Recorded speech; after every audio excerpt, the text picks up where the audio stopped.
19 chapters और 4 दिन की छुट्टी बोर्ड एग्जाम में बहुत नाइंसाफी है। लेकिन बोर्ड एग्जाम में अगर हम उस टाइम पे किताबें ही करते रह जाएंगे तो तब रिवीजन कैसे होगी। तो इसलिए लेके आई हूं आपके लिए 4 दिन की ऐसी स्ट्रैटेजी जो आप अभी करके खत्म कर सकते हो और फिर एग्जाम डेज में सिर्फ और सिर्फ सैंपल पेपर्स PYQs होंगे ताकि आपके बोर्ड एग्जाम में 95 मार्क ले जाने से कोई ना रोक पाए। तो hi everyone, welcome to our channel science and fun education and I am your educator Reema Ghai. और आज आपके लिए बेहतरीन स्ट्रैटेजी लेके आई हूं जिसमें 4 दिन में आप पूरी कंप्लीट एसएसटी दैट इज सारे के सारे 19 चैप्टर्स को आसानी से खत्म कर सकते हो। माननी सिर्फ मेरी बात है, हर दिन के 3 स्टेप होंगे। अब उन 3 स्टेप को आप ड्यूरेशंस में बांट सकते हो, मॉर्निंग, इवनिंग एंड नाइट, जिससे आपके पूरे दिन में पूरा का पूरा काम आसानी से हो सकता है by compensating, by actually managing with all other subjects and all your tuitions. So let's begin with the day 1। Day 1 में सबसे पहले आपको उठानी है कंप्लीट सिविक्स। सिविक्स में आपके आ रहे हैं बच्चों 5 चैप्टर्स, जिसके अंदर सबसे ज्यादा महत्वपूर्ण है पॉलिटिकल पार्टीज एंड कहीं ना कहीं आउटकम्स ऑफ डेमोक्रेसी, क्योंकि पहले 3 चैप्टर आपके मिड टर्म में आते हैं तो ये नए चैप्टर्स होते हैं। कुछ नहीं करना आपको मैं ये नहीं बोलूंगी जाके PYQs करो, PYQs ढूंढो, आपको नहीं ढूंढना। आपको पका पकाया बना बनाया सारा सामान मैं देने वाली हूं, जिसके लिए आपको ऐसे हिलना भी नहीं है। आपको बस इसी फोन, टैबलेट, कंप्यूटर, जिससे भी आप मुझे देख रहे हो, वहीं पे सब कुछ आपको मिल जाएगा। बस करना सिर्फ इतना है, सबसे पहले आपको वेकअप सीरीज में पार्टिसिपेट करना है जो हमारे साइंस एंड फन चैनल पे रेगुलर बेसिस पे चल रही है, साइंस, मैथ्स और SST की। मैं यहाँ पे सिर्फ SST की ही बात करूंगी। डे 1 में हमने कंप्लीट सिविक्स करी, जिसका लिंक आपको मिल जाएगा डिस्क्रिप्शन में, जहां पे आप जाके पूरी की पूरी वीडियो 2x की स्पीड पे देख के सिविक्स को मेमोराइज कर सकते हो, क्योंकि वहां पे नो फालतू बकवास, ओनली काम की बात हुई है, जिसमें हमने सारे के सारे टॉपिक्स को कवर किया है। ऑर्डिनरी मैराथन की तरह नहीं, बल्कि complete theory, MCQs, subjectives, PYQs, सब कुछ इसके अंदर है जो भी पिछले सालों में देखा गया है। लोग आपको कहते हैं 10 साल के PYQs करो, मैं आपको कहती हूँ पिछले 3 साल के PYQs करो, क्योंकि SST के सिलेबस में बहुत चेंजेस आए हैं। 3 साल के पेपर 23, 24 और 22 जो 2022 वाला है, उनके पेपर्स आपके लिए इनफ हैं, हर रीजन, हर सेशन के। तो बस आपको वेकअप सीरीज को देखना है आराम से 2x, 1.5x पे। उसकी PPT को टेलीग्राम से जाके डाउनलोड कर लेना है। उस टेलीग्राम को, उस PPT को आराम से बैठ के पहले पढ़ना है, अच्छे से गो थ्रू कर ली। अब गो थ्रू करने के बाद आपको उसके क्वेश्चन आंसर्स लर्न करने शुरू करने हैं, क्योंकि अगेन मैं आपको बता रही हूं उन सभी क्वेश्चन आंसर्स में है PYQs of past 3 years of every set. वो एक एक क्वेश्चन, एक एक आंसर एग्जाम POV से है, टॉपर्स के आंसर हैं, उस तरीके से ही आंसर लिखना है जो इस PPT में है, उस तरीके से ही क्वेश्चन आएंगे जो इस PPT में है। लोग आपको डराते होंगे, अरे भाई बड़े सिंपल हैं, ऐसे ही क्वेश्चन SST में आएंगे। मैं कह रही हूं अपने 13 साल के एक्सपीरियंस के साथ ऑफलाइन में पढ़ाने के बाद। इसके बाद आपको बस आराम से बैठ के सेल्फ स्टडी करनी है, जिसके अंदर आपको NCERT की एक बार रीडिंग लगानी है। मैं बिल्कुल अग्री नहीं करती उन लोगों से जो कहते हैं NCERT पढ़ने की जरूरत नहीं है। अगर NCERT नहीं पढ़ोगे तो 3 से 4 MCQs गलत करके आओगे, ये मैं गारंटी से कह सकती हूँ। NCERT पढ़नी जरूरी है, एक एक लाइन, एक एक शब्द, बस बैठ के रीड लगाना है आपको। ब्रेक कर लो 5 चैप्टर्स को और रीड लगा लो एक एक को, जिससे आपका एक भी कोना ना छूटे और MCQ में कोई गड़बड़ ना हो। तो बस वेकअप सीरीज देखनी है, PPT के बस क्वेश्चंस करने हैं और कहीं नहीं जाना, बस PPT के क्वेश्चन करने हैं, कोई किताब मत उठाना और साथ ही साथ NCERT को रीड करना है। बस 3 स्टेप, 3 पहलू में आपकी एक दिन में सिविक्स हो गई खल्लास। डे 2 में आती है आपकी कंप्लीट इकोनॉमिक्स। कंप्लीट इकोनॉमिक्स में 4 चैप्टर्स डिलीटेड सिलेबस के साथ पूरा वेकअप सीरीज डे 2 में पढ़ाया है। एक एक चैप्टर के नोट्स अपने हाथों से लिख के, फ्लो चार्ट्स बना के, इंपॉर्टेंट पॉइंटर्स देने के साथ साथ वो आपको करना है। और उसके बाद आपको वेकअप देखने के बाद PPT अगेन टेलीग्राम से डाउनलोड करके वो पूरी PPT को गो थ्रू करना है और उसके सब्जेक्टिव क्वेश्चंस को लर्न करना है।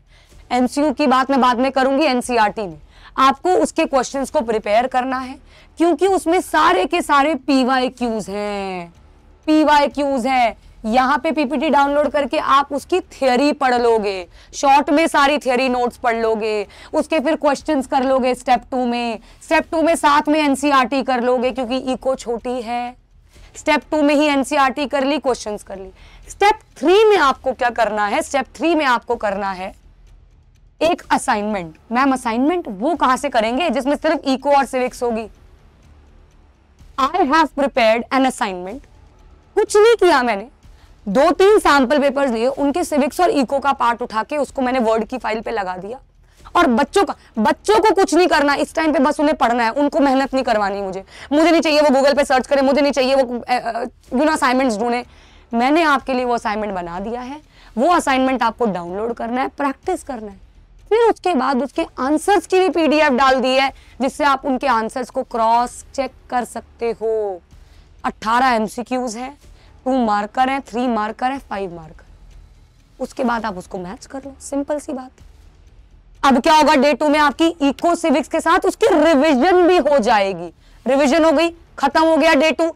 अब आ जाओ डे 3 में। डे 3 में होल ज्योग्राफी। देखो भाई, अगर आप ये संडे को डली है वीडियो, संडे को ही देख रहे हो तो कल आ जाना सुबह 5:30 बजे। बाद में देख रहे हो तो ये पीपीटी ये सेशन हो चुका होगा, तो अगेन आपको लिंक पे जाना है, डिस्क्रिप्शन पे पूरी कंप्लीट ज्योग्राफी पढ़ाई है, resource and development, forest, water, agriculture, mineral, manufacturing और अंदर की बातें बताई है कि किस चैप्टर से क्या आएगा। नहीं पढ़ाया पूरा रिसोर्स एंड डेवलपमेंट, वही पढ़ाया जो एग्जाम में आएगा। नहीं पढ़ाया पूरे फॉरेस्ट एंड वाइल्ड लाइफ, वही पढ़ाया जो एग्जाम में आएगा, जितना आएगा। तो इतना कॉम्पैक्ट सेशन है और कंप्लीट सेशन है जो आपके एग्जाम में मदद करेगा। कोई अगेन काम की बात, नो फालतू बकवास, नो फालतू बकवास, नो काम, मतलब सिर्फ काम की बात। डे 3 3 फेब को हुआ 5:30 बजे। जो संडे को देख रहे हैं उनके लिए कल होना है, जो मंडे को ट्यूसडे को आगे देख रहे हैं उनके लिए हो चुका है। तो पीपीटी को अगेन इसकी गो थ्रू करना है, बहुत बारीकी से बन रही है पीपीटी, सारी मेहनत तुम्हारे लिए पूरे दिन बैठ के कर रही हूँ। आंखों से हिसाब लगा लो बच्चों, आंखें कैसी हो गई हैं। एनसीईआरटी रीड करनी है फॉर एमसीक्यूज, ज्योग्राफी के एमसीक्यूज दिमाग खराब कर देते हैं, उसके लिए एक बार बस देखना है। मैप बेस्ड क्वेश्चंस करने हैं। देखो भाई, मैप बेस्ड क्वेश्चन मैराथन में भी कराए हैं। मैप बेस्ड क्वेश्चन की कंप्लीट एक सेशन भी है जिसमें सिर्फ मैप है, हिस्ट्री और ज्योग्राफी के मिक्स विद प्रैक्टिस क्वेश्चंस, वो देख लेना, हो जाएगा। तो स्टेप 1 मैराथन, स्टेप 2 लाइव और रिकॉर्डेड। सुबह 5:30 बजे उठोगे तो मजा आ जाएगा, नहीं तो बाद में recorded. Step 2 NCERT for MCQs. कोशिश करना एमसीक्यू प्रैक्टिस कर लो किसी भी किताब से, या मेरे ही टेलीग्राम पे डालोगे ना ज्योग्राफी एमसीक्यूज, मिल जाएंगी पीपीटीज, 4-5 मिल जाएंगी जिसमें एमसीक्यूज होंगे। Map based questions practice. चलो भाई, आखिरी दिन की तरफ चलते हैं, डे 4। डे 4 में हम करेंगे कंप्लीट हिस्ट्री। आसान नहीं है लेकिन आसान बना दिया।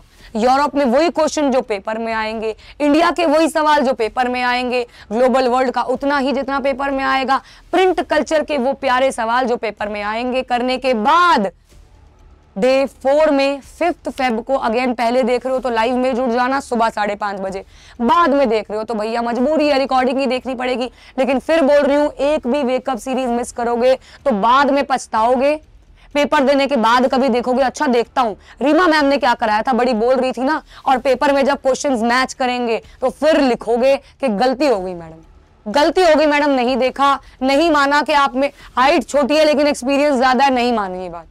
ये मान लिया ना कि अगर हाइट, ऐसा नहीं है हाइट के हिसाब से एक्सपीरियंस है, हाइट छोटी है लेकिन एक्सपीरियंस बड़ा है, गहरी बात ओपी।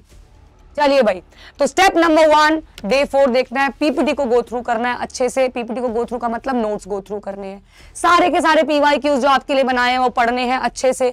मैप बेस्ड क्वेश्चन करने हैं, फ्री फंड के 2 नंबर है मैप के, क्योंकि प्लॉट हुआ आता है, बस आपको लिखना है, बस आपको लिखना है। और एट द एंड एक कंप्लीट सैंपल पेपर करना है। मैम कौन सा, वो भी मैं दूंगी, धमाकेदार सैंपल पेपर जिसमें बढ़िया सवाल होंगे, जिसको करके आप में कॉन्फिडेंस आएगा और मजा आ जाएगा। तो बच्चों, इस तरीके से 10 फरवरी से पहले ये कर लो, क्योंकि उसके बाद इंग्लिश में सवार हो जाओगे आप लोग। आप सभी को आपके बोर्ड एग्जाम्स के लिए all the very very best. Science and fun के चैनल के सभी टीचर्स आप सभी को ऑल द बेस्ट कहते हैं और आप सभी के साथ बिल्कुल अंत तक साथ निभाने का वादा करते हैं। तो मिलते रहिएगा, दोस्तों के साथ इस स्ट्रैटेजी को शेयर कीजिएगा, वेकअप सीरीज को मिस मत कीजिएगा, सारी पीपीटीज को डाउनलोड कर लीजिएगा क्योंकि वो खजाना है, खजाना। मिलते हैं अगली वीडियो में वेकअप सीरीज में, तब तक के लिए बाय बाय बच्चों।